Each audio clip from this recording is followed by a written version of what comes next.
Okay, let's begin our next conversation, please. I'll request Rula and Bina to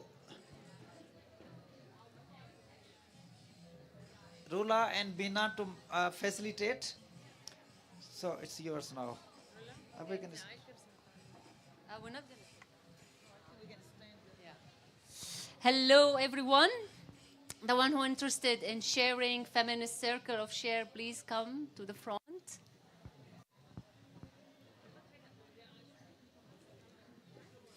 We're gonna get you a mic. I think mic.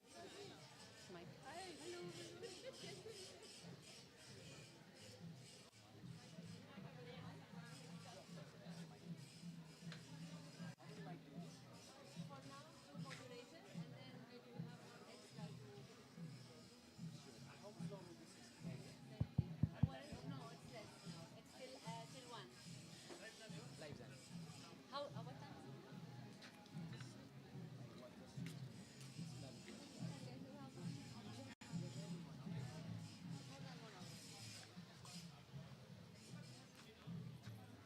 So will you introduce yourself? Yeah. Say a few opening words and then I can. Yeah, I don't introduce. Yeah, yeah, and then I think nobody knows about. Nobody knows about this event. About us? This event. No, they do. No. You'll be here this time.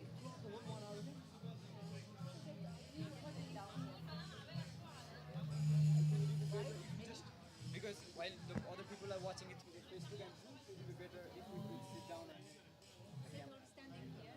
Maybe standing here, no? Then you see if it's okay if we stand. Oh, yeah.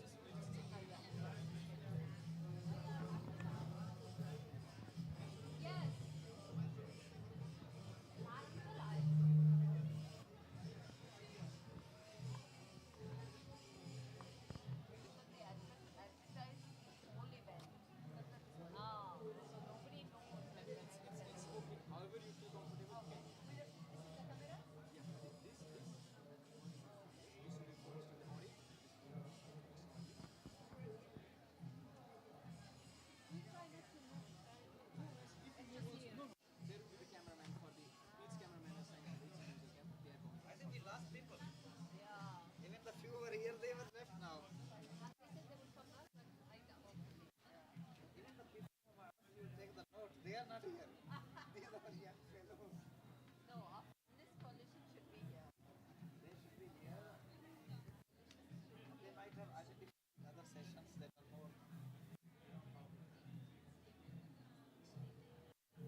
Mustafa, I think we're gonna start.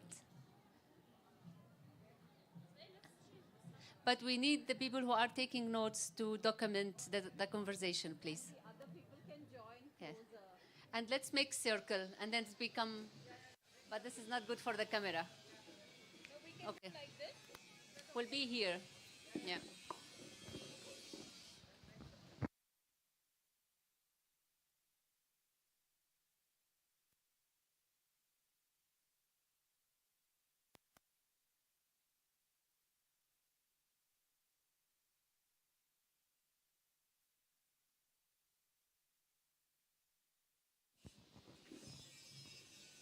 If anybody is waiting outside, we request you to join us, please.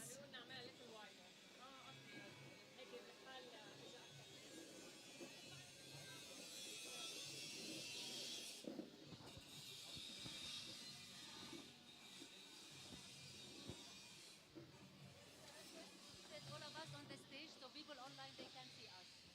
Can we manage this? But all of us, we may not be. If there are more people joining, yeah.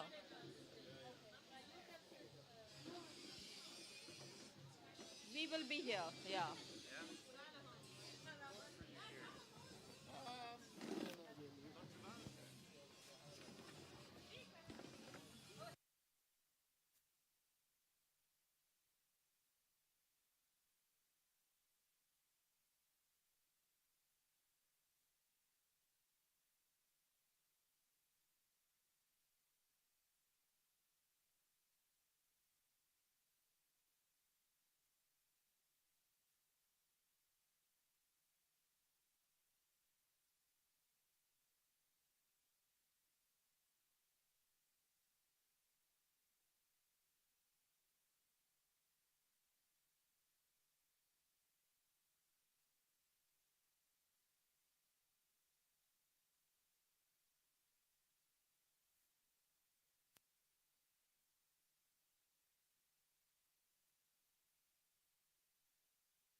طيب. مرحبا, welcome everyone. Um, my name is Rula Asad. I'm from Syria, lives in Netherlands. I'm a feminist journalist and researcher, and I will be one of the facilitator of this, let's call it a feminist circle of sharing of experience and lived experience. Jai Bhim and salam to everyone. My name is Beena Palikal and I'm with an organization called the Asia Dalit Rights Forum. We work on issues of Dalits who are in the caste system in South Asia, outside of the caste system, or known as former untouchables. I also come from that community. So what we're gonna do for less than 90 minutes from now, we're gonna share lived experience from our own context. So it's very nice if we, for example, say who we are, where we are coming from, and then share as much as you feel you want to share. Sudha gonna take notes from the what have been said here to be used later for a statement from Oxfam. And we have people online watching, following, listening to us, but unfortunately they cannot interact with us. So let's try to speak slowly, quietly, and clear. So the question is, it's open space, and we hope this space is gonna be comfortable for everyone to share from your context what inequality means, but also from your lived experience, how you faced, how you experience inequality. Yeah, just to add to what Rula has said, throughout the whole day since the morning session, we've been hearing inequalities between countries, how billionaires are becoming much bigger billionaires, and the poorer are getting poorer. Just to share a short incident from a study that we did in India on the impact of COVID, during COVID, how it had impacted young or the youth from the Dalit community to access education. And suddenly they, shut down the country. Universities went online, colleges went online without actually thinking if people were even had smartphones or even had computers, or for that matter, even had data at home. And so in this scenario where the colleges or the classes went online, young girls couldn't attend classes because they had only one smartphone at home. So that smartphone was generally the family would give it to the boy child rather than the girl child. And this is how, from a feminist perspective, if we look at it, that how girls were not allowed to go to classes just because they didn't have technology or access to technology. So that was an experience that some of them shared in India during this study. So we would like to open it out, and if you can share experience such as this. But inequalities are growing. Are we just talking rhetoric? Do we have real solutions to actually ensure? Because we know that the impact of growing inequalities, where money is not redistributed but is in the hands of a few people, do we really think that we have solutions to solve this problem? And I'm sure that each of us have extensive experience in this group. But I'd also like to acknowledge right now that we are in very terrible times where, we have to remember the people of Palestine. We have to remember the people of Syria. We have to remember the people of Sudan. Right now in Yemen, yes, other countries, maybe Congo. What is the other country next to Djibouti? Iran.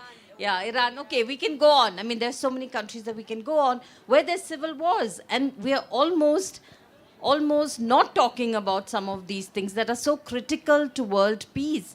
And if we have to talk about inequalities, we have to talk about how we can first stop these wars so that people can have access to just life in general. So just putting it out there, but if I can talk all day. So we can open the floor and then Yes, we are having this space equally. So we are just here to facilitate who is going to speak, make sure like everything is going smoothly.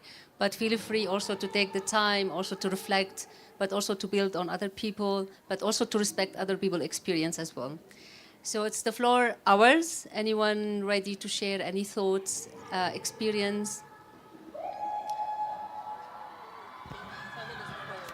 Yes. Okay, thank you very much. I think all of us come from a household or a family. And in the household or in the family, all of us are either a leader or a member of the household. Now, what happens when somebody gets sick in that household? What happens when a child of an uncle dies, when something happens? I think that what happens is all of us bring our collective in the household to bear to that problem. So whoever goes to the farm harvests, the farm harvest can go to the market, but most of the time you make a moral decision that it's better that it comes into the household to solve the household problem. The girl, the mother, whoever it is who goes to get fuel, who goes to get water, gets water, and the water or the fuel could easily go to the market, but we make a moral decision to bring it into the household. I think that what is happening is at the family level, we still have the values, the ethics and the morality that we have to fight inequality because we share the common wealth of the family. But there's something that has happened historically and is happening now. In families, in clans, in villages, incorporation becomes important. Profit is becoming more important. Breaking even, things have to make sense financially, it becomes more important. We can't accept any financial loss. And these issues have permeated that perfect family that I talked about. And even in that family, there is this uncle who says that I'm not going to contribute because I want to make more money. And all of us are upset at him, rightfully. We say, how can you do that? How can the child be sick and you're saying that you're keeping the profits? And I think that what happened is the values that push inequality, the sort of profit urge, have become more important than the values that fight inequality, i.e., adding value at one side for profit, but also changing values. So the values that we have. And I think that when you think about it, people who hold the right values, the people who have the morality and the ethics to fight inequalities are actually more popular. All of you are probably a member of a group that is organic. It's not been supported by Oxfam or by any organization, but it's helping to resolve a problem. And the values that drive those is markedly different. I'm a member of about 10 WhatsApp groups in my village, and I participate in that. And I think that at the core of it, really, that is really what organizing it. And there has to be a way in which we need to tap into these groups that have the right values so that we become part of the voice that attempts to change things globally. So my lived experience is being part of groups that profit doesn't count, but doing the right thing really counts. And if I contribute, if other people contribute to it, it's because we believe that that's really the right thing to do. So thank you very much. My name is Jeffrey Maganya. I work for Oxfam. I wear two hats, so the Oxfam hat, but I also wear the hat of a member of a community, and that's a hat that I came with here. And where is your community based? It's based in Kenya, in Western Kenya. Yes. Thank you very much, Jeffrey.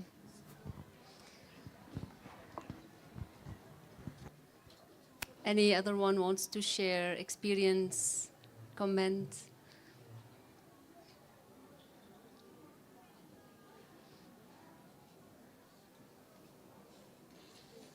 Did they? Okay.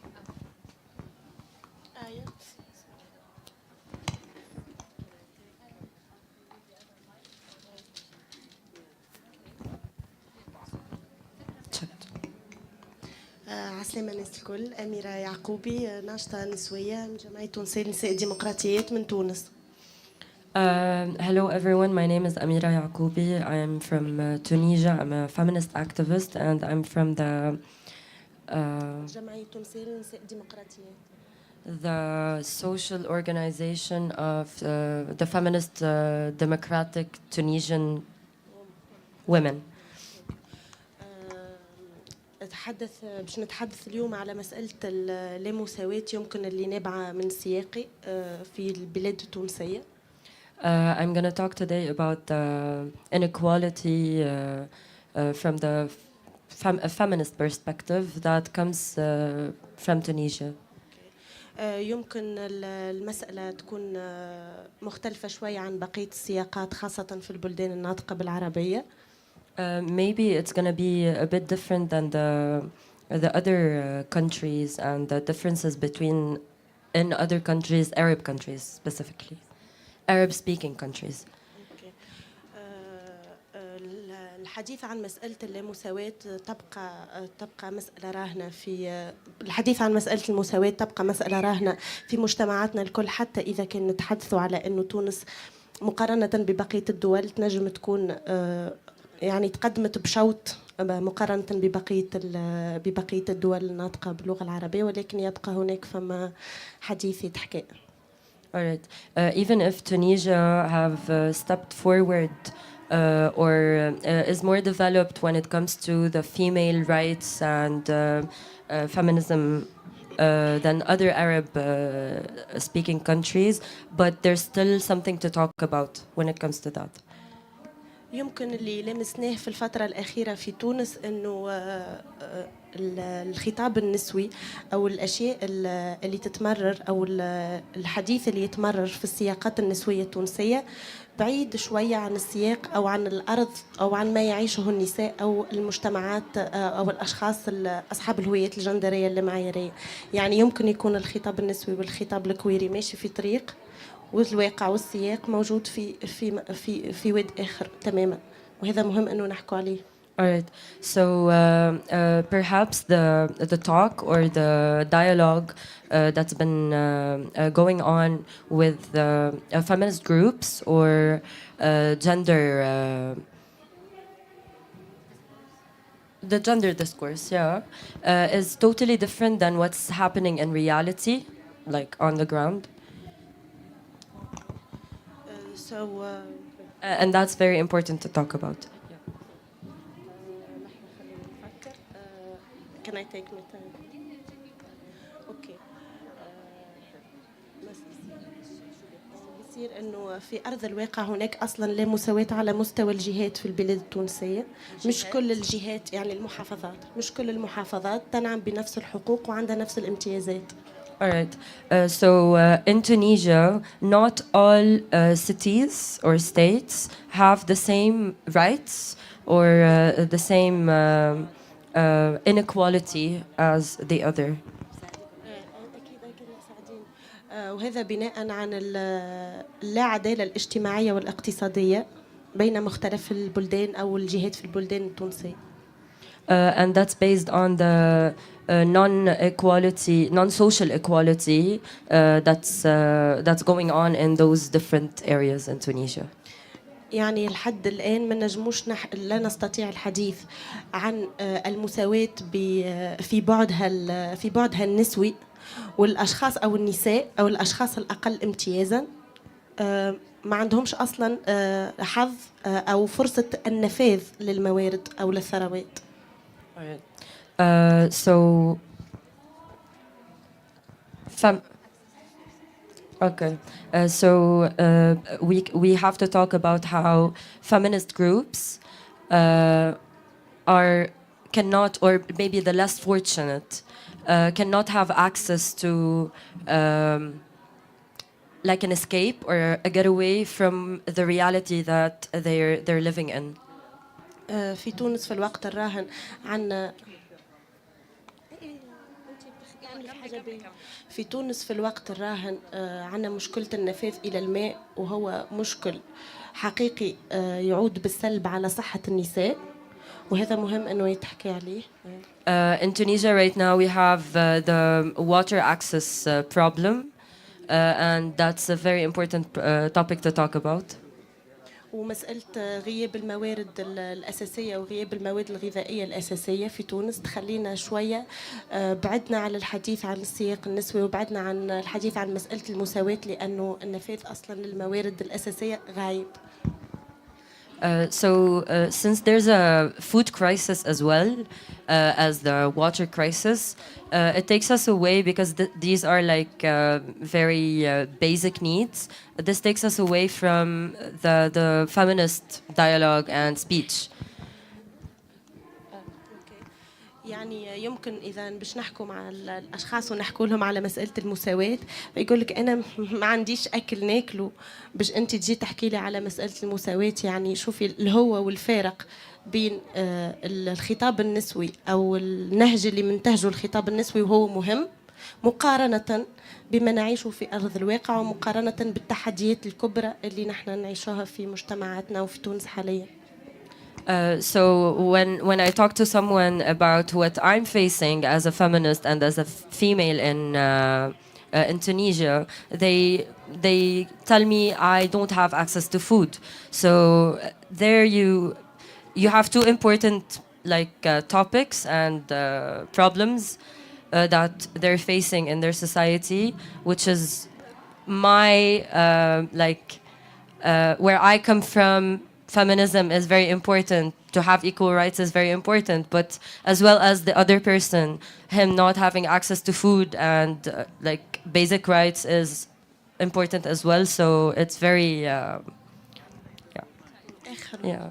اخر جمله اللي هي متعلقه بانه خطابنا النسوي مقيد، يعني وقته انه الخطاب النسوي يتم ملائمته مع الاحتياجات او الحاجات الراهنه والواقعيه في مجتمعاتنا التونسيه، وانه يكون بمصطلحات ابسط ويكون اكثر اختراقا للمجتمعات اللي لازمها او يمكن انها تستوعب مساله المساواه بشكل جذري. نعيد لك جذري كيف؟ Okay. So I think now it's the time to address those different areas when it comes to the women issue, like feminist issues, to address it in a more simpler way so that different areas of different educational levels or other different other issues can absorb those like rights and initiatives, and it will make an actual change on the ground, like a visible change in Tunisia. Thank you. Thank you, Aya, for translation, and for Amira for making reflection within the feminist movement in Tunisia and how the inequality can be created in such movement as well. But also for Jeffrey, because also give us a reflection within the inequality within the families. Thanks, Rula. Just to ask Jeffrey, and then I'll address the rest of them who have come. The community has a name, like the community from that you come from. Yes, it's a Luo community, but it's a very large community. So I'm talking about a sort of very small, almost clan village level, where I think that there's just much more organic organization that's happening than NGOs and INGOs recognize, because the factors that drive inequality, one of them is incorporation. Incorporation, what it does is it separates a person from the family or from the community. So you create a new legal personality. What happens in these community-based organizations is they don't have that separation. You are what you do, but what you do is also part of the community.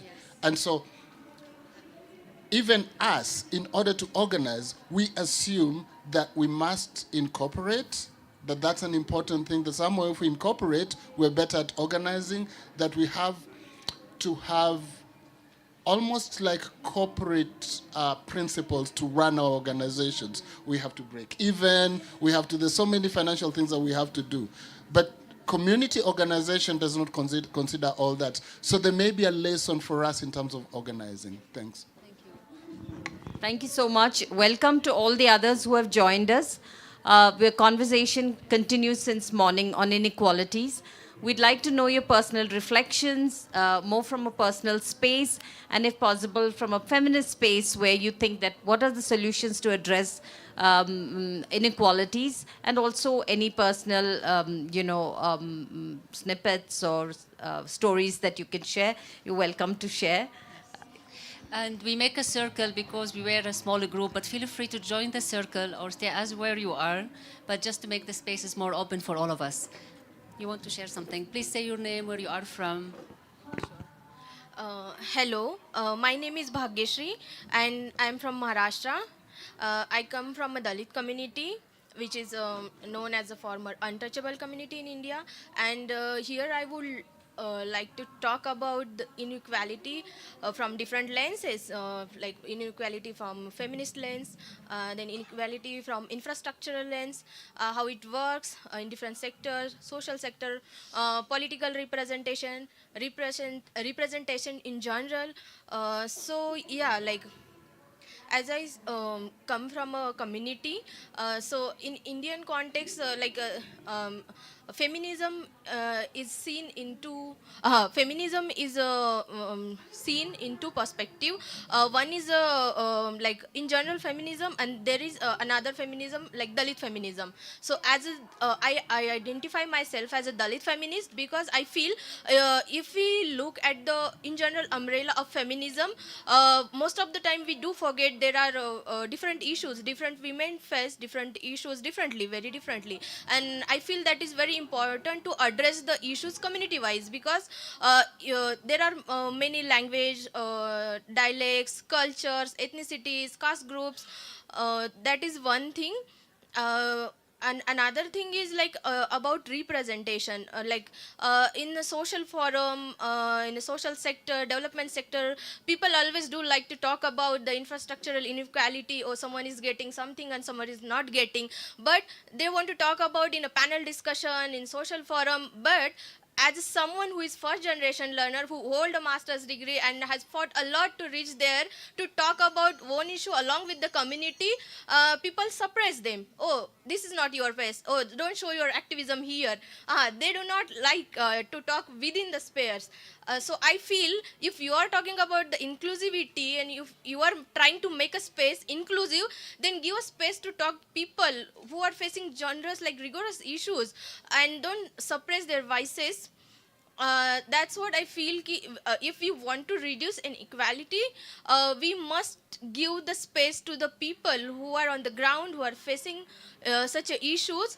Then only we might be able to achieve something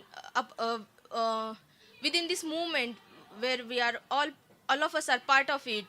And when it comes to solidarities, I feel we also must give space to those who might not have the language as you speak. If you know English, you come from such a prestigious universities, it doesn't matter. Give the space to the people who don't know anything how to behave in properly, but they are facing the issues, and they are the ones who know better than you, and they can represent their own issues, which you cannot see, or you might not address the issues. So that's what I feel we should do, create such a space to address the inequality. Thank you. Thank you very much. It's very, very important to be aware of our privilege, to give the space for people who are voiceless, but also to use our privileges to also voicing them when they cannot to travel because of documentation, because they can't travel because they are bombed by an army. They can't travel because they are poor. They can't travel because they are illiterate. So we can go and go on with that. So it's very important also to be aware of our privileges and bring the voice of the voiceless. Okay. Here and here. Hello, good morning, namaste. Just one, if you can be as short as possible so that we can have more people to intervene. Sure, I'll try to make it short. My name is Nagendra from Nepal.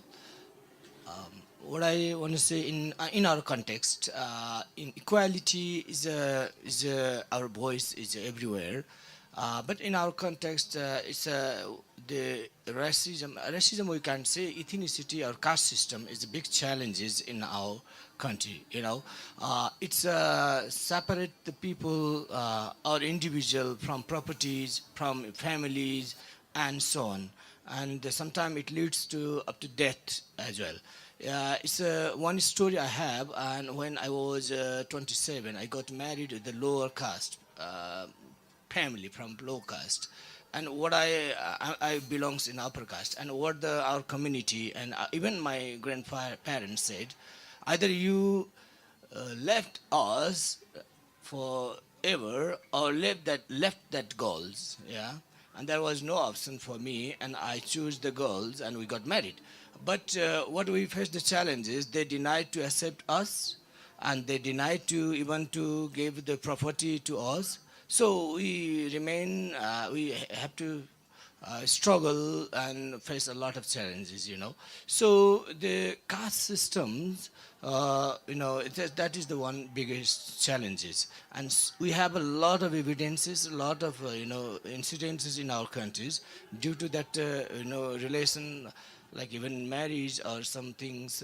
So many people are killed by the upper caste or so whatever there's whenever they are not equal in the caste system, and they even keep separate from the properties and from the families and so on. So we have to talk about this, and this is absolutely very wrong ideas. Even it's a privilege, it's rooted in our rural communities.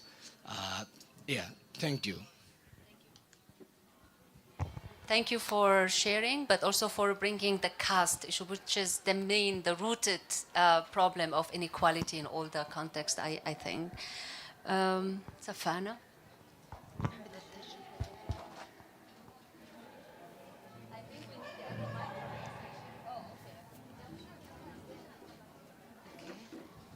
علا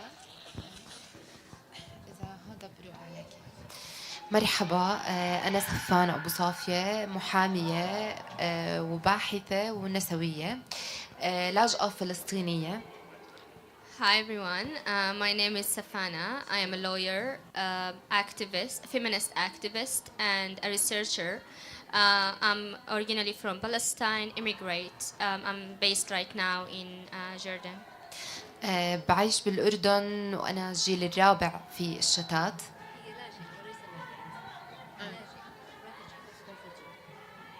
I'm refugee now in Jordan, and it has been 4 generations since we left Palestine. بقدر أقول من هاي الناحية أني عرفت اللامساواة في بداية الوعي. بكير كتير كنت عم بشوف أنه عائلتي انطردت من مكانها لصالح محتل إسرائيلي. I have the experience with inequality early in my age, since my family has to flee their house for an occupied person or occupied state who took our land. So I start experience the inequality from an early age. والحياة في الدول المستضيفة هي وإن اتسمت ببعض المواطنة ما بصيرش الإنسان فيها أبدا مواطن وللأبد، وفي الجيل الرابع بيضله لاجئ. When you are in a host country, even if you almost have a lot of citizen rights, but you're still not a real citizen of that state. Even if we are now living as a 4th generation who has flee Palestine, but we are still treated as refugees. واليوم الجرح مفتوح على آخره، لأنه اللي عم بيصير بغزة أحداث الإبادة عم بتذكرنا كتير بال48 وبالخروج من البلاد. What's going on right now and the current situation in Palestine is just getting our old memories back, what's happened in 1948 in Palestine. وبالنظر الحروب عادة لما بتمر بتاكل الناس الأكثر هشاشة، واللي بالعادة للأسف دائما بيكونوا النساء، وبتعبر على أجسادهم بطريقة مرعبة. Wars usually affect it is affecting everyone, but the most affected by these wars are community groups and vulnerable groups of the community, and women are usually part of this community group. اليوم العالم دائما عم بيقول إنه بده يخرج الأسيرات أو المختطفات الإسرائيليات، ولكن حياة أسيرة واحدة هي في موازاة 12,000 امرأة قتلت لحد هاي اللحظة. The world is trying to liberate the prisoners that have been arrested by Israelis for a long time, but you can now see that one life of these prisoners equals to the lives of more than 12,000 of Palestinian women who has been killed. No.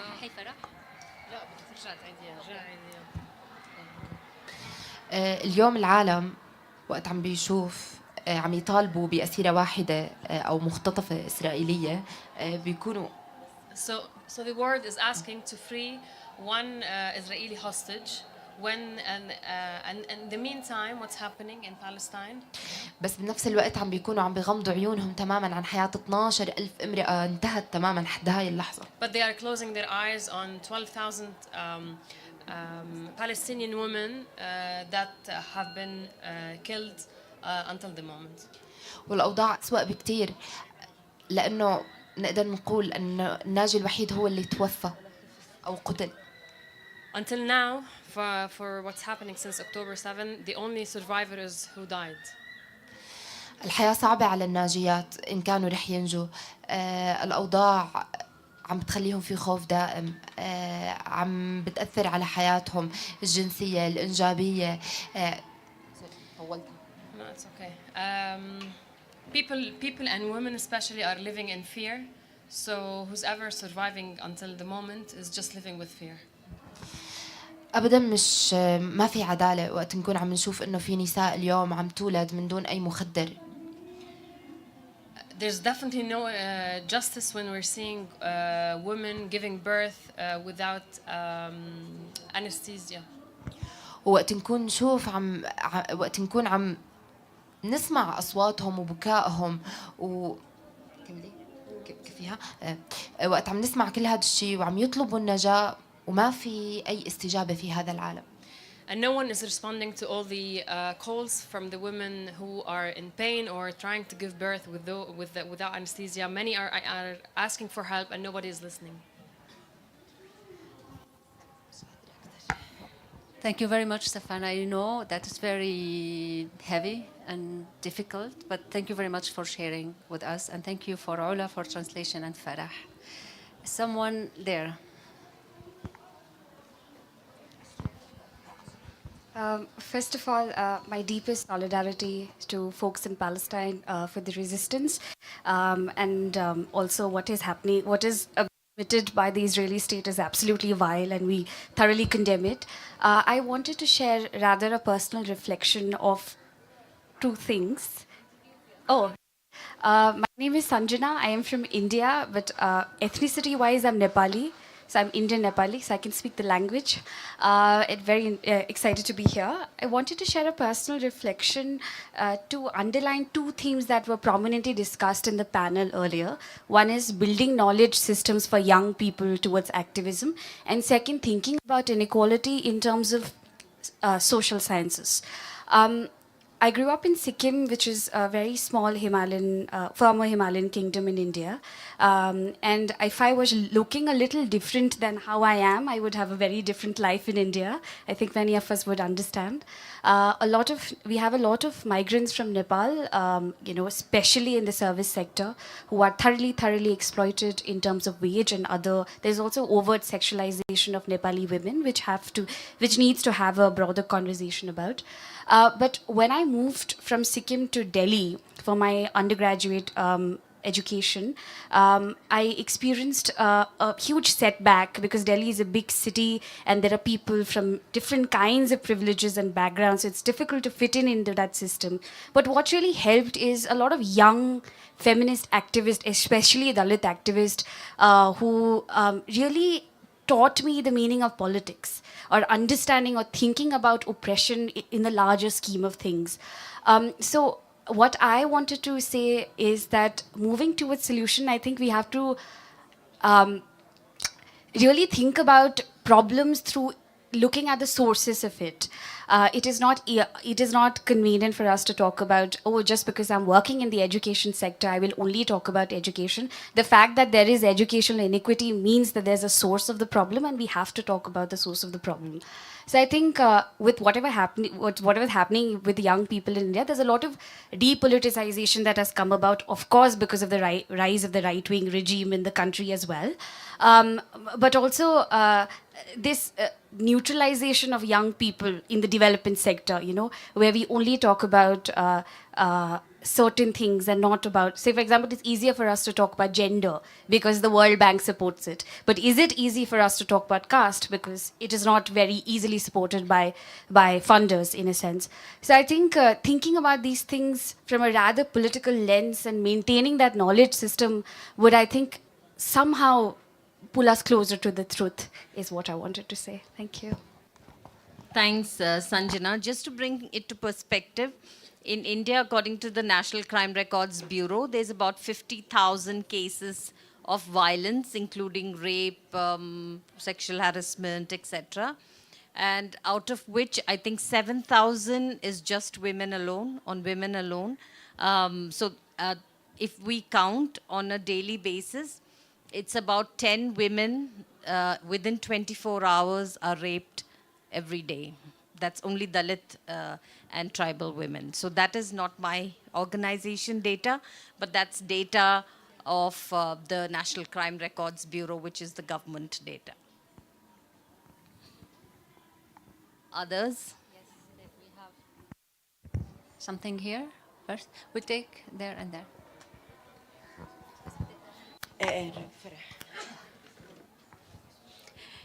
شكرا رولا. Thank you, Rula.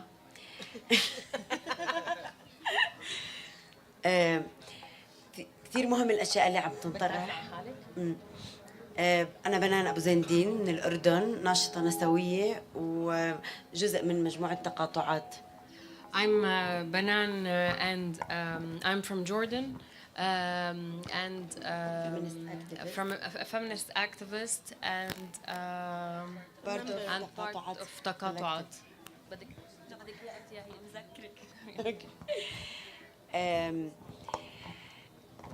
كثير مهم الأشياء اللي عم تنطرح وقد ايه بتتقاطع قضايانا وبتتقاطع عدم المساواة اللي بحياتنا اليومية.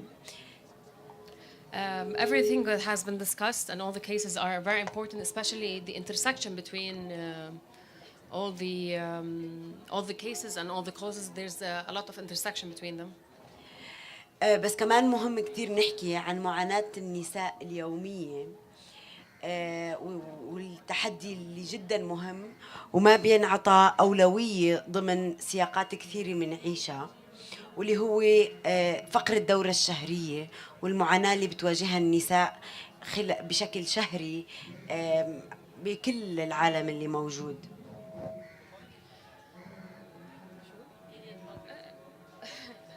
There's one important thing that we always need to remind ourselves and to think about, which is the period poverty and the struggle that many women face on day-to-day basis, especially when they were having the periods on. فقر الدورة الشهرية هي برأيي وبدراسات كثير صارت بمناطق محددة ضمن دول جنوب العالم، إنه هي من أكثر الأشياء اللي بتواجهها النساء وبتواجه جميع نساء منطقتنا بدول الجنوب. In my opinion, period poverty is a struggle for all the women living worldwide, especially in all the southern countries. Yes, Swana countries. وهذا الشيء بفرجينا قديش النساء ما عندن وصول للاحتياجات اليومية اللي متعلقة بالدورة الشهرية، ما عندن وصول لمساواة اقتصادية بتدعم المنتجات المتعلقة بالدورة الشهرية. And the struggle that the women in the Swana region, they don't have access to their basic needs on daily basis for their periods, and there's also economical injustice and economical inequality that is being faced by these women. الاحتياجات المائية، الاحتياجات المتعلقة بالهايجين، الاحتياجات المتعلقة بالمعرفة حتى عن أجسادهم وعن الفترة اللي بيمرقوا فيها والتغيرات اللي بتصير على أجسادهم، هي كلها جزء من تعريف فقر الدورة الشهرية. Many women also lack the access of clean water, lack the access of their basic needs for their bodies, especially also they lack education about their own bodies. They don't know about it. وكل هاي الاحتياجات اليومية للنساء بتتقاطع مع تحديات أخرى، كونهم لاجئات، كونهم من دول نامية، كونهم من مجتمعات فقيرة أكثر، فبالتالي بتتراكم هاي الاحتياجات أكثر لتصير احتياجات المتعلقة بالدورة هي مش أولوية للمجتمع ولا أولوية للدولة اللي احنا عايشين ضمنها.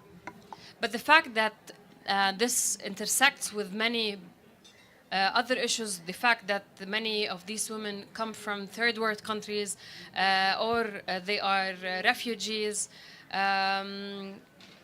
this leads to some governments or some countries to deal with period poverty as if it's not their main focus or an important case to deal with. وهذا الشيء بنشوفه كمان كثير بواقع الحروب مثل ما عم بيصير بغزة بالحرب اللي عم بتصير والهجوم على من الاحتلال عم بيخلي النساء تستخدم الفوط الصحية لفترات كثير طويلة إذا وجدت، أو إنهم يكونوا ما عم يستخدموا أي أدوات يكونوا قادرين إنهم يعني تلبيهم خلال فترة الدورة. And the struggle gets bigger and bigger and more frustrating, especially during the war. For example, currently in Gaza, women either are using their pads for so long, for several days, or they don't have access to healthy pads. So this will affect their health by default. واللي إذا بدنا نشوف الصورة بشكل أوسع بفرجينا قديش احتياجاتنا الفردية هي بتعزز اللامساواة بكل الأفعال السياسية اللي بتتم علينا سواء كنساء أو يعني كمجموعة من البشرية ضمن دول العالم الثالث ودول الجنوب العالمي. So in a bigger picture, all women in the Swana region definitely face injustice, as I just discussed. I'm just gonna make a clarification. We don't call ourselves from Middle East anymore. It's a new movement to say we are Swana. It's South, West Asia and North Africa. So Middle East is a very political, actually, term, and we are trying to avoid it when we talk about ourselves. Thank you, Banan and Farah, for translation. We have there. ممكن تمرقوا للشخص اللي ورا. أنت بدك تحكي. Congratulations, Jai Bhim. I'm Paul Divakar from the Global Forum of Communities Discriminated on Work and Dissent. I would like to just share my own experience of the way that I need to address some of the concerns. One, I think, as coming from an excluded community, Dalit, from India, there was a lot of questions, concerns as to how the wider society has to address the Dalit concerns. But after a while, we realized it's not just the wider society. The Dalit society has to also look inward into looking at what are the critical feminist concerns that we have failed to recognize for a long time. And that journey continues, because wherever we are, there is the necessary dialogue that we should have between the external demands, concerns, and while at the same time looking at who are the communities, who are the layers, what are the layers we are refusing or failing to recognize and strengthen. So in that sense, I think I would like to point two aspects. One, to the broader feminist inequality, especially in economic inequality and justice. There are layers of exclusion, of hierarchies across continents. Especially if in Europe, if you see, there are communities like Roma, Gypsy, Sinti, apart from the racial minorities, who have completely been ignored by the feminist movements, by the wider movements, but also within the feminist movements. I think that is being concerned. But it's not only there. In Africa, you have several countries, West Africa, Mali, Mauritania, Niger, Nigeria, Ghana, Cameroon, also the eastern part of Kenya, as well as Somalia, Ethiopia. You have hierarchies based on one's descent, one's birth, and they are pushed not only because of their birth, but they are pushed into menial and manual work, which has not sufficiently been highlighted by the feminist movement or nor the African movements, just like how in our own countries we have done. I think there is one to continuously see when we are looking at how do we visualize these concerns wherever we are. And so also in Latin America, you have communities like Quilombola and Quilombola women who are really fighting not only racism, but also within the feminist struggles, how are we going to push these accents? So my concern and my contribution to this is how do we as a global movement or as several layers of other movements, we continue to look inward and see what are the social exclusions, as well as from a gender perspective, from aging perspective, we need to bring towards and visualize and bring it to the table as we strengthen ourselves. Thank you very much. Thanks, Paul. Just to say that there is a term which is coined by UN, I think. It's called communities discriminated on work and descent. So people who are Dalits in South Asia, Osuoru in Nigeria, Roma and Kilambola, similar communities. And I think Paul is trying to build a global movement to bring these communities together. Thank you, Paul. Anyone else? Yes, we have Ola from Yemen.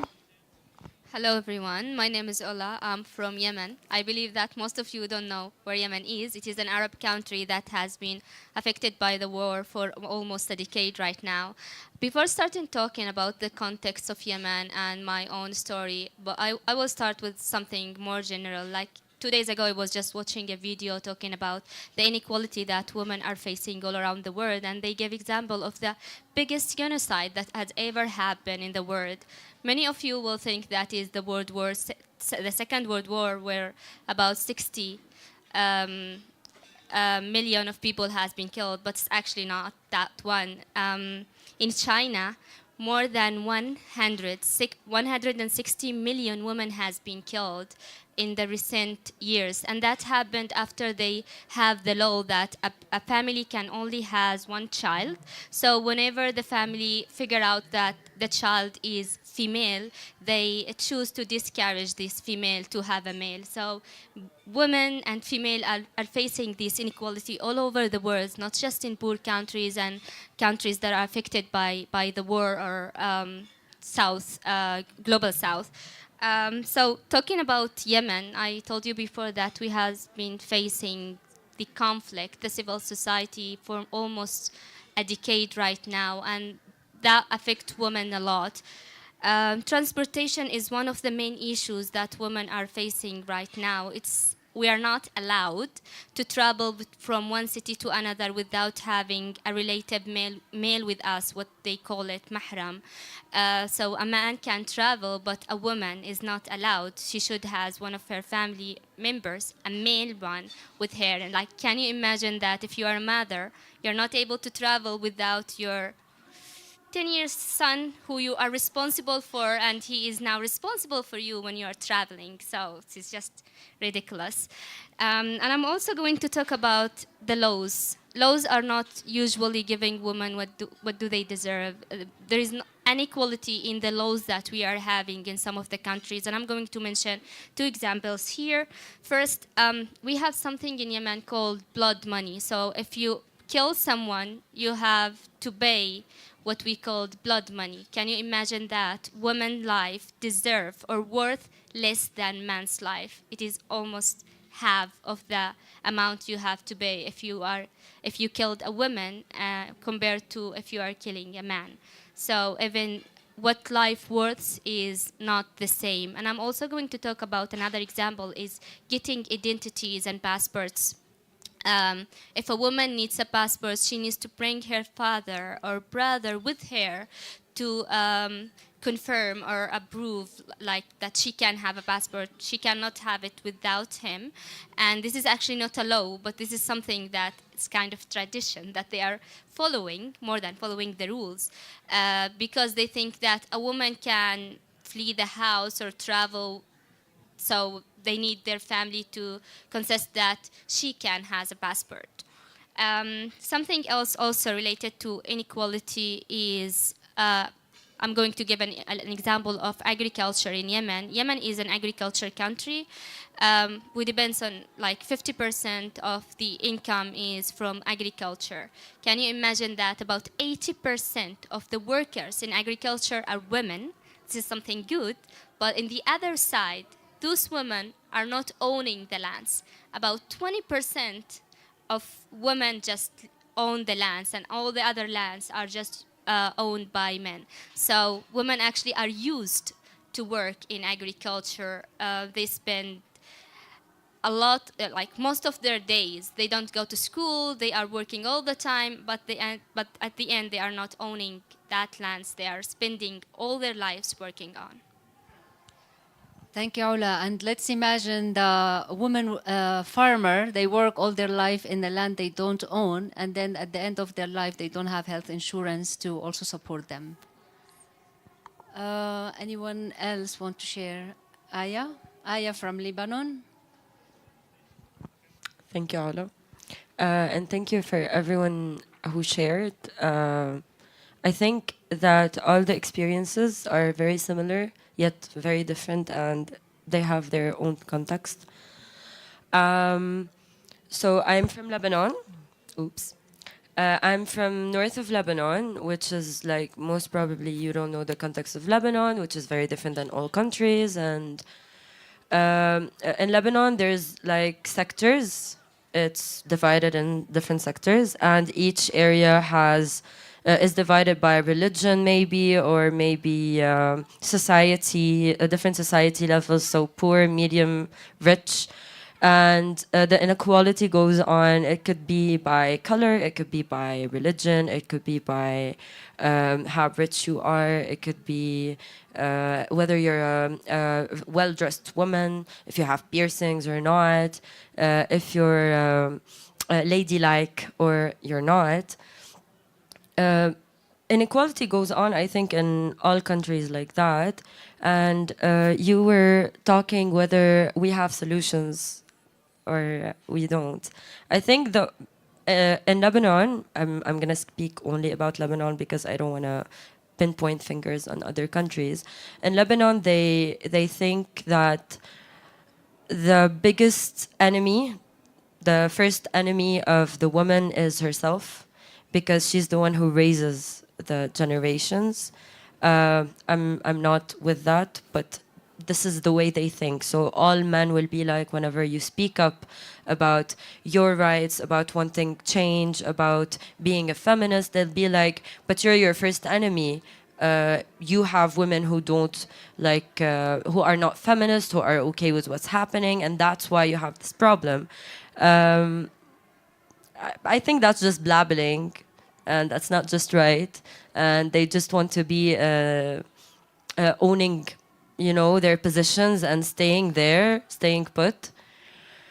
For solutions, I think organizations are like civil organizations, not international NGOs, because they will never know what we're going through day to day.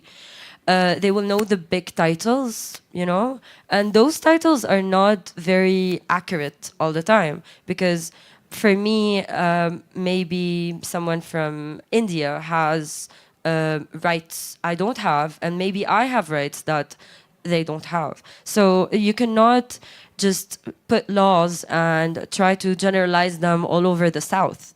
It's not logical. So I think if like every other country has its own organization, many organizations, and that they just work together, cooperate together, and maybe if the context in Asia is very similar to a couple of countries that are around each other, maybe they can work with each other as well and intersect. Intersection is one thing I learned this year, and I like it. So yeah, that's one solution I think that would work. Other solutions would be to speak up, you know, and maybe to help women who does not have voices to actually deliver their voices. Not just women, men as well, because I think a lot of women and men have a lot to say and they don't get to say it just because they didn't get the chance to learn. They didn't get the chance to maybe get out of their own village because they don't know what's outside. They're too scared. They're in their comfort zone and they teach them to be scared of what's out there because there's inequality, because they think that out there they're gonna be humiliated, they're gonna be, you know, like looked down at, you know, which is not true because there are people like us everywhere. And like I hope each and every one of you, if you find someone like that, to maybe support them as much as you can, as a friend maybe or an acquaintance. I think that would make a change. Thank you. Thank you, Aya, and thank you for also reminding us the importance of transnational feminist solidarity and to work regionally more than like working separately. Maybe there is a power in that as well. We have Farah also. I think, no, it's fine. Please raise your hand because also we can make sure we see you, and then also we just have half an hour now. So please raise your hand if you want to speak after Farah.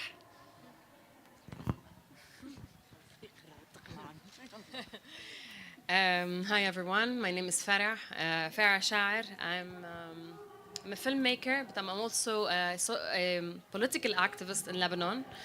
I'm a political activist in Lebanon, and by default, by instinct, I call myself a feminist. But in terms of politics, we were able to start trying to change the status quo in Lebanon. So I'm the co-founder of an anti-establishment movement in Lebanon since 2015 called You Stink, that we're starting protesting and trying to change the status quo in Lebanon since 2015. And in terms of injustice within the feminist perspective, I'd say the three main things that we're trying to focus on in the recent years related to women were one, that women in Lebanon, although it's considered to be a very progressive country in comparison with the other Arab countries, however, the truth is all the Arab countries are the same, are in the same shit. So all of us are in the same situation. All of the Arab-speaking countries are within the same dictatorship, even though they claim to be democratic, like Lebanon. So the three main things that we've been calling for, one is that women aren't able to give the nationality, the citizenship to their children, unlike men. They do have that privilege. So giving a passport that doesn't even make you travel to any other to any country is still a privilege that women cannot give to their children. Two, women were not represented in the parliament, in the government, in the ministries, in the municipalities. It's definitely a very small number of women are represented, and many of this small number are either the sisters of a minister or a wife of a parliament member. So it's not really coming from grassroots, from the people. And the third thing is what I want to talk about. So giving the citizenship, we don't have that being represented. And then the custody laws also in Lebanon are very unjust to women. The custody laws, when any time a divorce happens, in many religions in Lebanon, the woman can only keep the male, her son, until 2 years, and then she can keep her daughter until 7 years. However, after that, the children goes to the father, and then the women are given just 24 hours of stay with their children. And due to the corruption or the lack of court in Lebanon, many men don't give their children to their mother on these 24 hours also. So these three things were the main issues, are still the main issues in terms of women cases that we call for. Anyway, thank you. Thank you very much, Farah.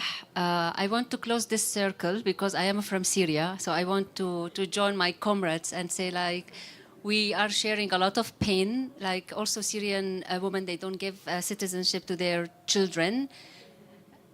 All the women, all the Swana, but not only Tunisia, from that region, the women give nationality to their children.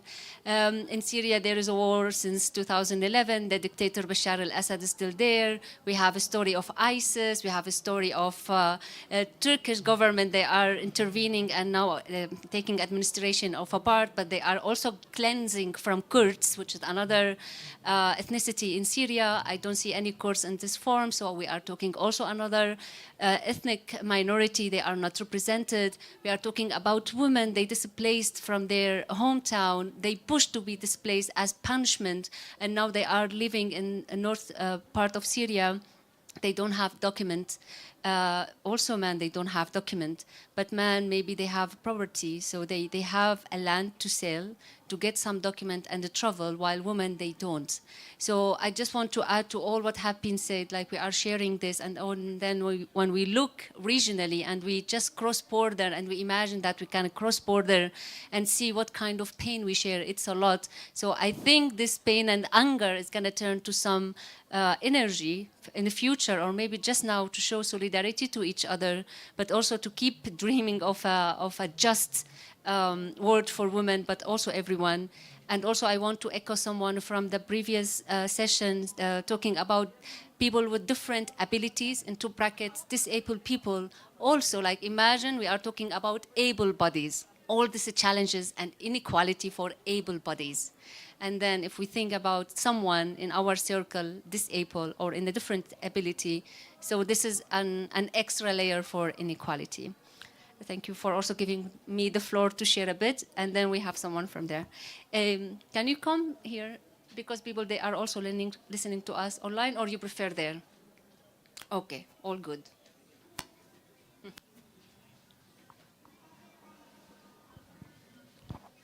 Nepali. Nepali, can I take do we have translator? China. One moment. Do we have someone to translate? Yes, amazing. Someone will translate. हामी सबैलाई यो फोरममा स्वागत गर्दछु। रेखा रेग्मी, म म्याग्दी हो, I am teacher. यो economic inequality र जस्टिसको विषयमा कुरा गर्नुपर्दा Yeah, I'm Rekha Regmi from Magdi district from Nepal, and I'm a teacher. शिक्षा प्रणालीमा जुन फरक छ, हामी कहाँको अवस्था? There is a problem in the education system. यो फरक नै व्यक्तिको चिन्तन पद्धतिलाई फरक गर्ने मूल कारण रहेको छ।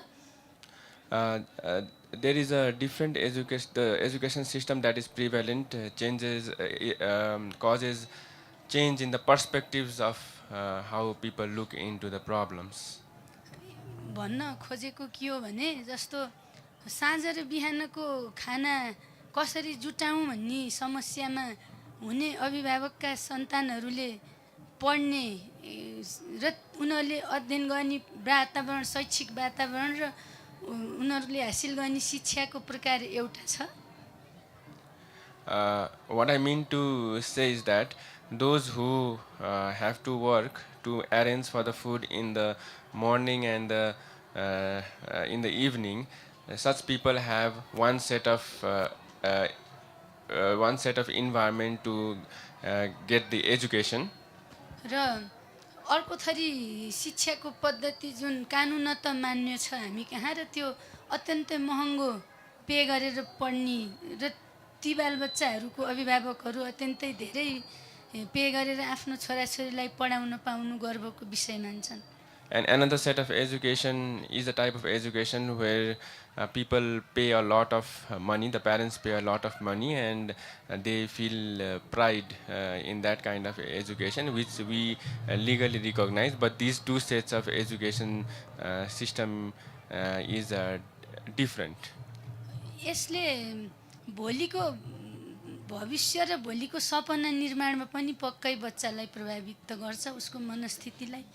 And this changes the perspectives of children as they grow up, and this is certain.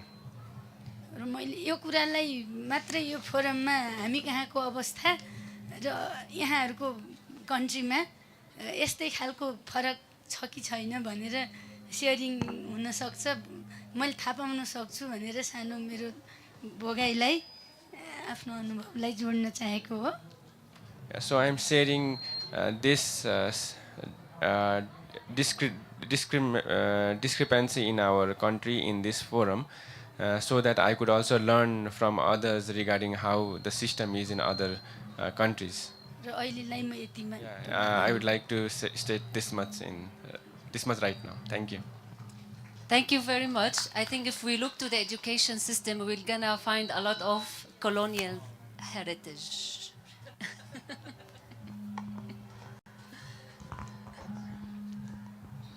Any others? Okay.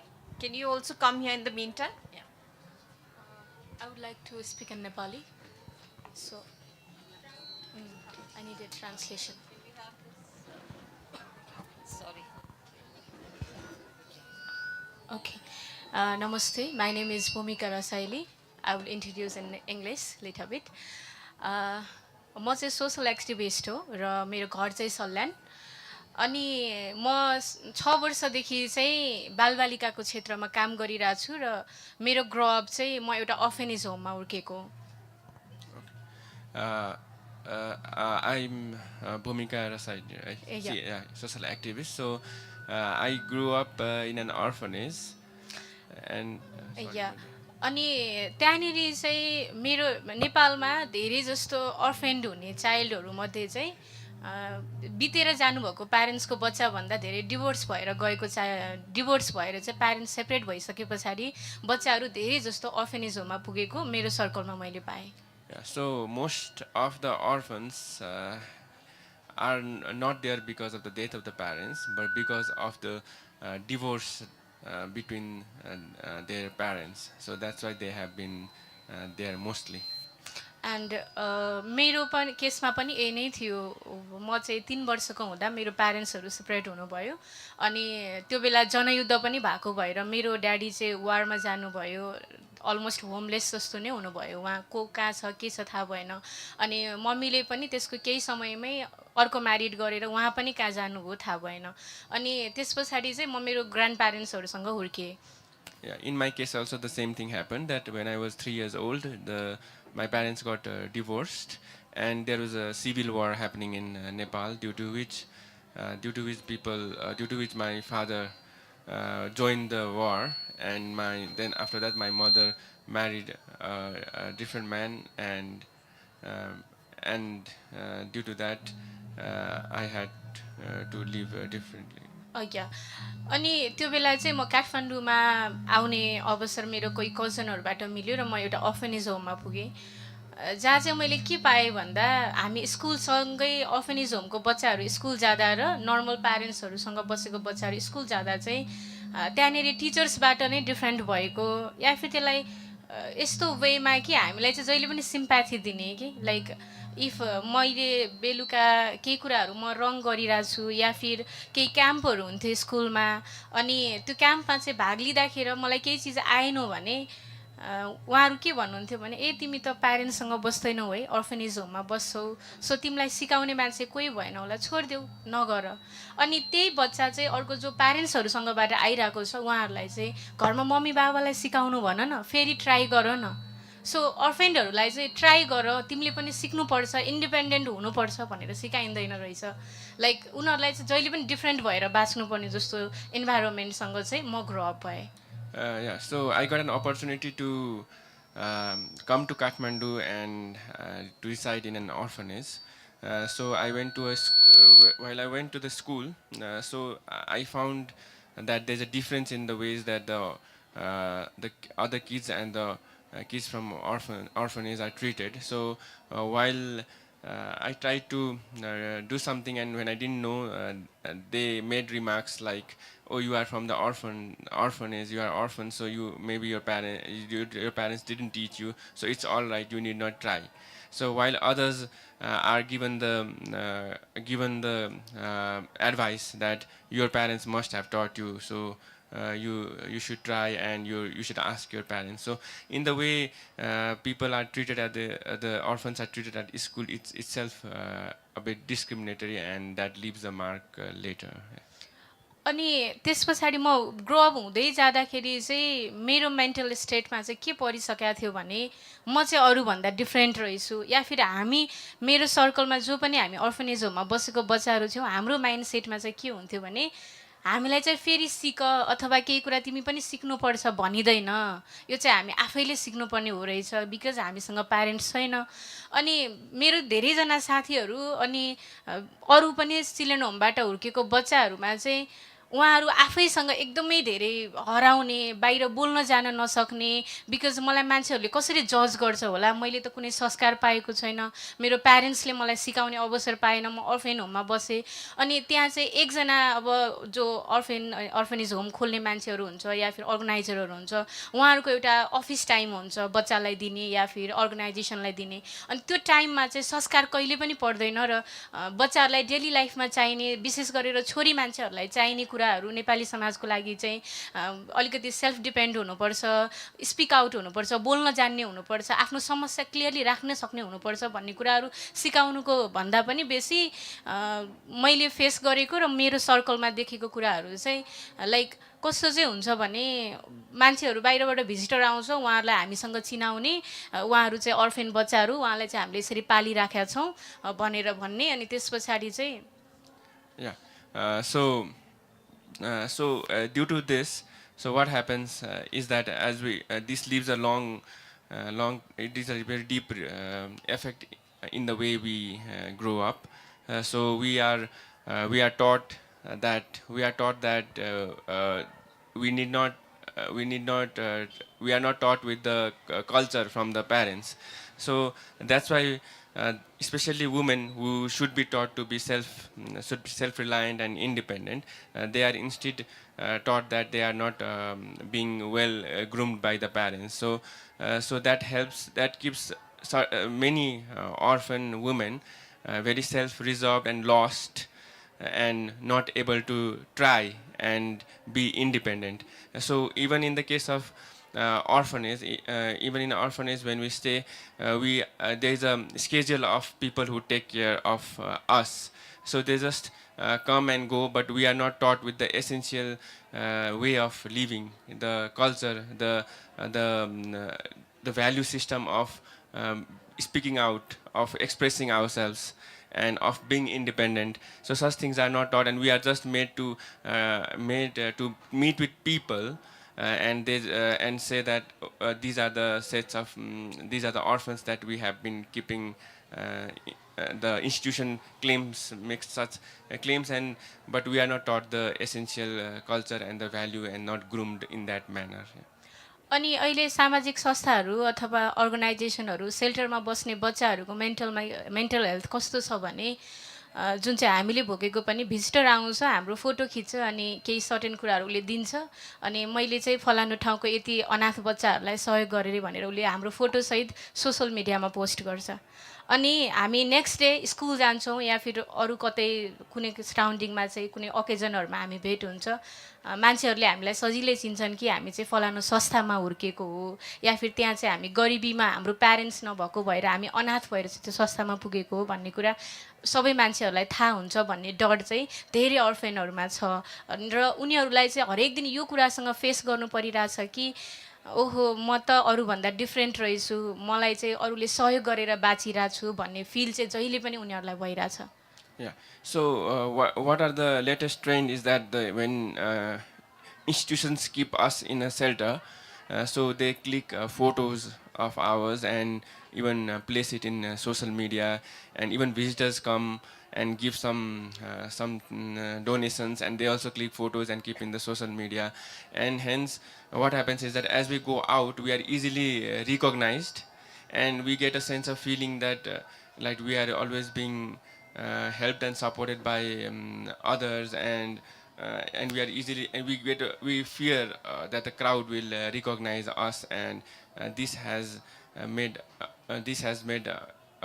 us very difficult to be normal.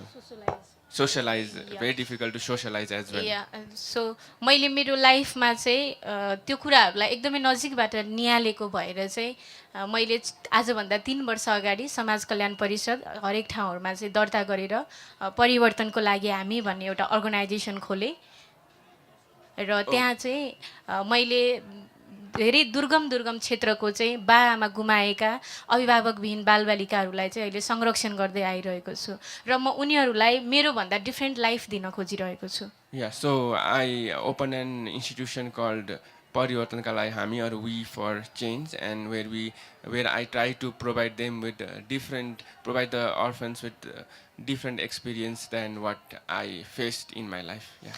अनि म चाहिँ मैले भोगेको लाइफ भएको भएर चाहिँ उनीहरूलाई सकभर फ्यामिली बनाउन ट्राई गरिरहेको छु.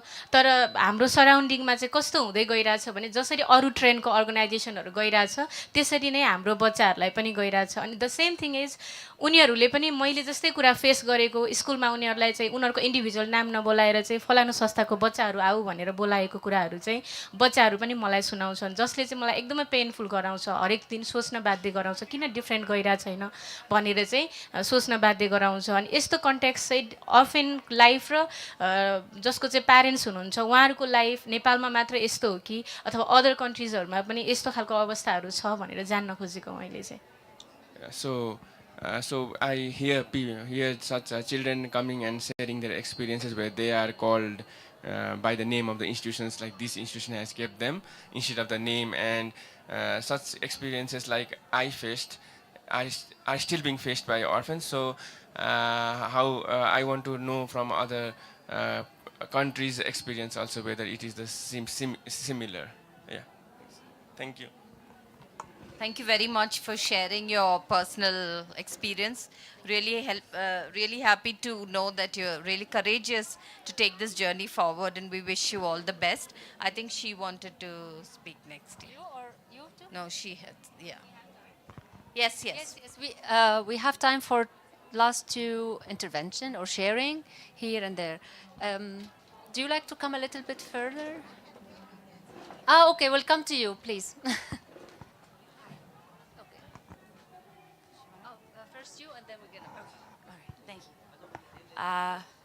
Hi, my name is Shriyanjita. I am from India.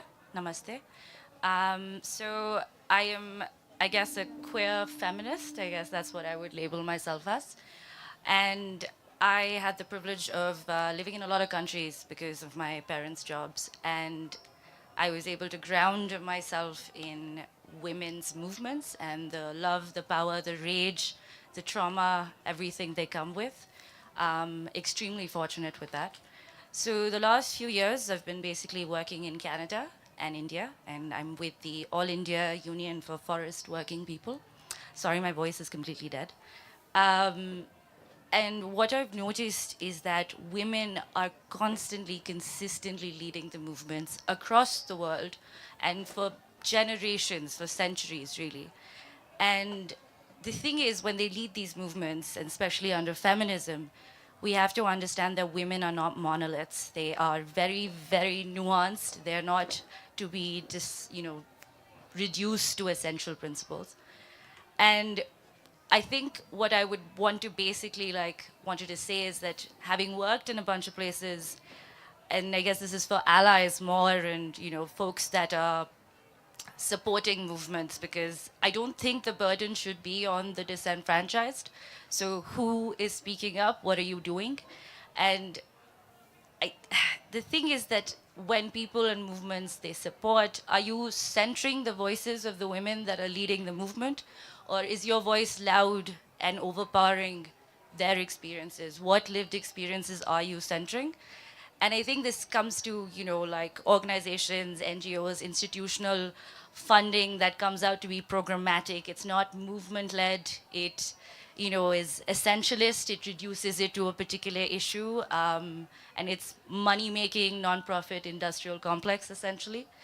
Are you funding longevity? Is your feminism anti-colonial for indigenous folks, for Dalit folks, anti-black?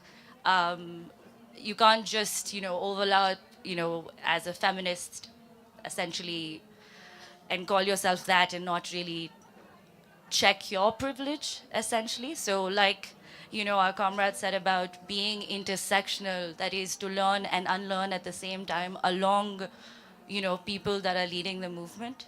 And so I think my only request is like, if you are a feminist and if you want to support the movement, just ask yourself, whose voices are you listening to? Whose voices are you centering? If you support Palestine, are you on social media following every single Palestinian journalist who's there? Or are you, I don't know, getting your reports from CNN or some person that's not there or Palestinian?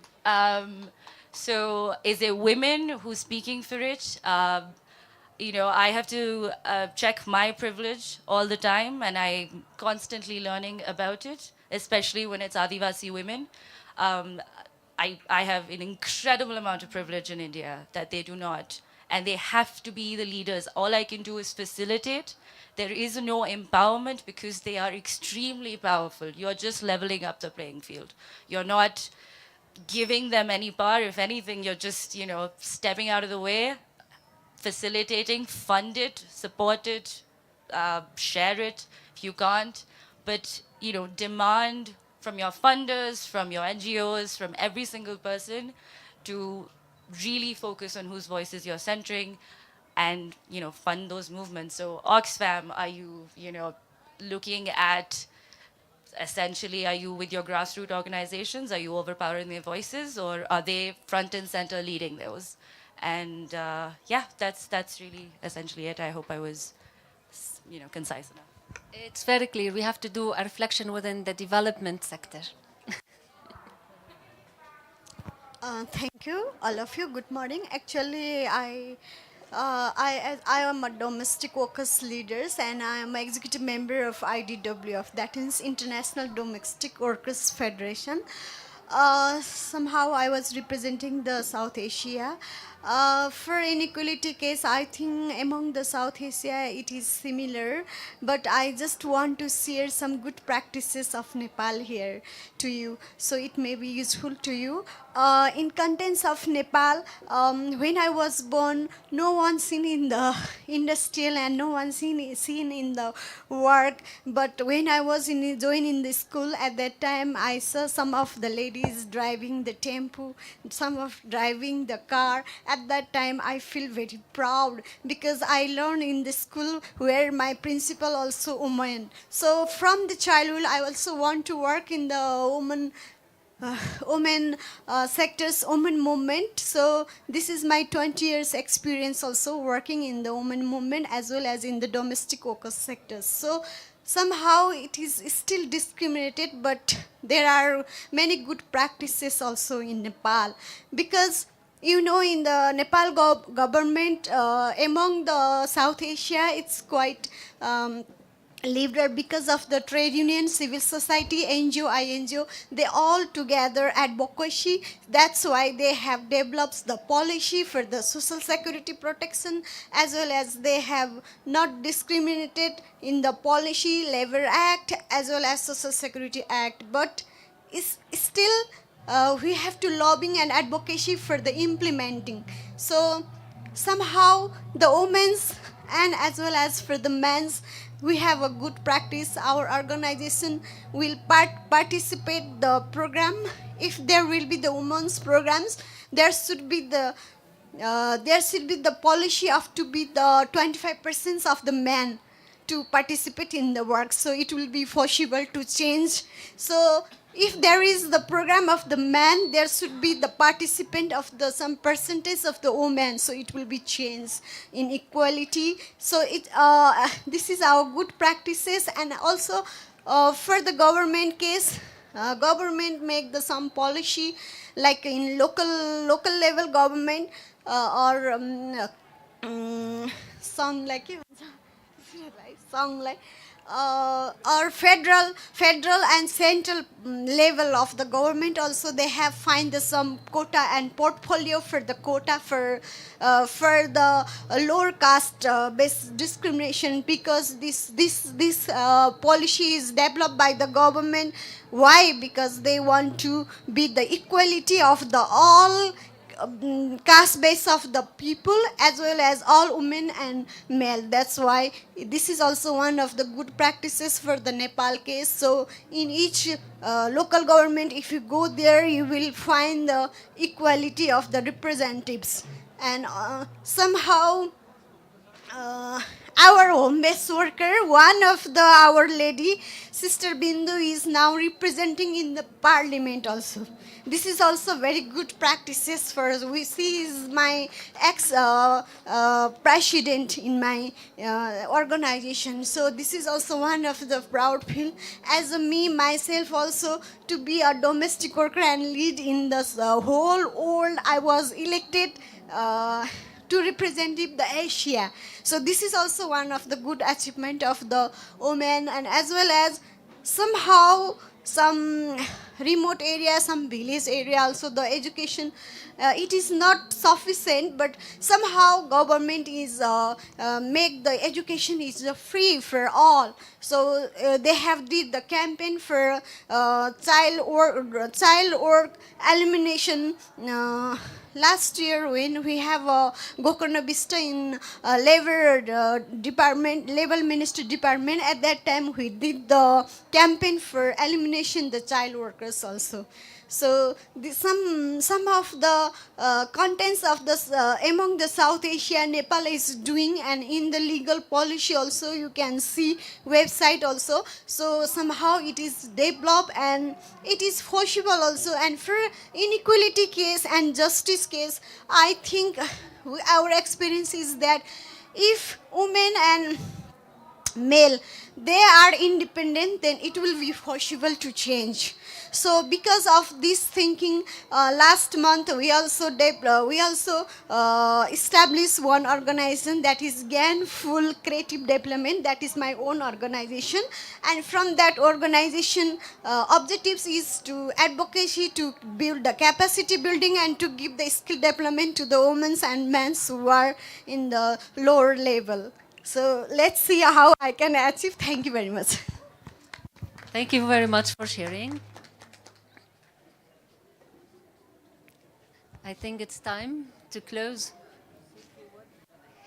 Yes, I would say thank you for everyone who speaks in their own language and for everyone who speaks in English, and sorry for the ones who maybe not get everything because of the language. Thank you for sharing. You make the space really very warm, but also like close to each other. Thank you for solidarity with everyone in this room, but also with Gaza for sure today.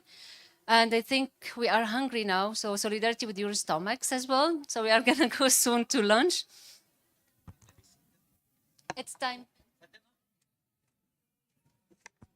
You have logistics. Yeah, just a quick announcement. Hi, just have a quick announcement. Thank you so much for all of your inputs. To the Oxfam team, along with other associations, we put together a statement along with all of the inputs that we discussed today. The draft will be made available at the square on the 19th, and we will really, really appreciate if you could come and sign the statement. It will be a statement against inequality and everything that we discussed today. Thank you very much. Thank you. Thank you to Oxfam for providing this opportunity. Just to say that the struggle continues. Somebody said about the feminist movement. Till today, if you look at the feminist movement in India, there are only maybe 2 or 3 Dalit women there. So our fight is in every space that we need women who are from the marginalized. I think you said it very well, that whose privilege are we promoting, or we need to relook at our own privilege. And thank you so much for the solidarity, our solidarity with all the people in the conflicts, all the women that are actually so resilient and fighting against all odds in all our countries. Thank you very much, and I hope that we carry this solidarity with us back home wherever we go. Jai Bhim and Salam.